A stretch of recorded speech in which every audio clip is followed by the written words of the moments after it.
Mortgage rates starting off this week basically flat, continuing the trend from last week, but that could change with data that comes out later this week. Between the 10-year Treasury and mortgage rates, we've seen them both operate in this real tight range, and we call that compression. Compression happens when there's a lot of market uncertainty and basically means that, like a spring under heavy compression, we could see changes happen very quickly. Here's what's causing that economic uncertainty. First, you have a job market that looks pretty good on a surface, but when you look at the data, it shows that the job growth is slowing down. Is that a sign of a weakening economy? We'll see. The second thing is you've got inflation increasing. PPI is at its highest level, that's Purchase Price Index. That is at its highest level since October 2022. And gas, you're seeing over $4 a gallon on a national average. Those things have basically led the Fed to decide we're going to wait on lowering the interest rate at all.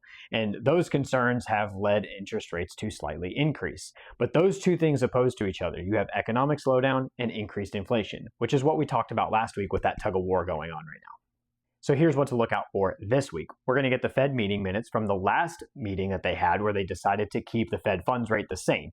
Those comments will help solidify some of the expectations going forward, as well as some of the comments and debates going back and forth on why they decided to keep the interest rate for, or at least the Fed funds rate, the same. We're also going to get CPI, which is one of those measures of inflation, and PCE data, which is the Fed's favorite measure of inflation. Depending on how those two reports come out, particularly the CPI report, could determine if that compression is going to spring out into higher interest rates. If inflation cools off when we see that on Thursday, then we'll get a little bit of relief from interest rates being high. And if it is the opposite, if inflation is going to continue to increase, then we could see interest rates continue to increase. So that's what to expect this week. If you got any questions, drop them in the comments or send me a message. Follow for more, because every Monday I try to give you a good idea of where mortgage rates could go this week and things to look out for. Have a great week.